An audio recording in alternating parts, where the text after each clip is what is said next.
say let me live, but I just asked God to give me a proper attitude toward death. And I found that I was absolutely and completely at ease with death. Breaking news tonight, President Jimmy Carter has died at 100 years old. The longest living former president spoke openly there about his mortality in his later years. And after more than a year in hospice care, the 39th president passed away this afternoon, leaving behind a legacy of peace, service, and humanity. Good evening. Welcome to KOIN 6 News. I'm Anthony Costura, in tonight for Lisa Balick.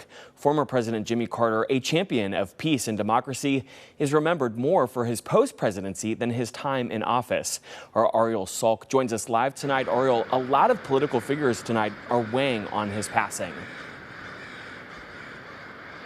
And everyone had such kind words and memories to share about former President Jimmy Carter.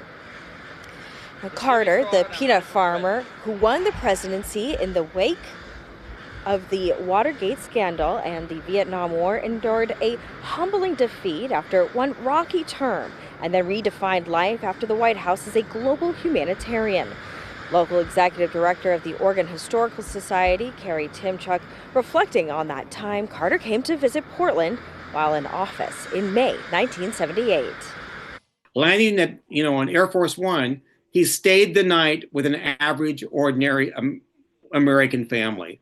A Portland family here, Janet and Paul Olson. Their house was turned into, the White House for the night, with connections to the White House phones. And he famously read the kids' bedtime story, had breakfast with them the next morning, wrote one of their daughters an excuse note, please excuse so-and-so from school today, signed Jimmy Carter. A man of the people, that's how he saw himself. In a statement on the social media platform X, U.S. Senator Ron Wyden said, in part, President Carter embodied what it means to be a public servant in both elected office and in his personal life.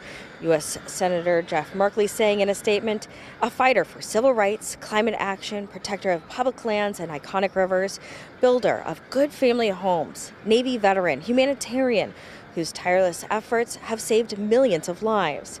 And U.S. Senator Maria Cantwell saying, in part, President Carter was one of the first presidents to truly understand the value of protecting and preserving our nation's public lands and waters. You can really tell that he had a deep impact, not just on our country, but right here in Oregon.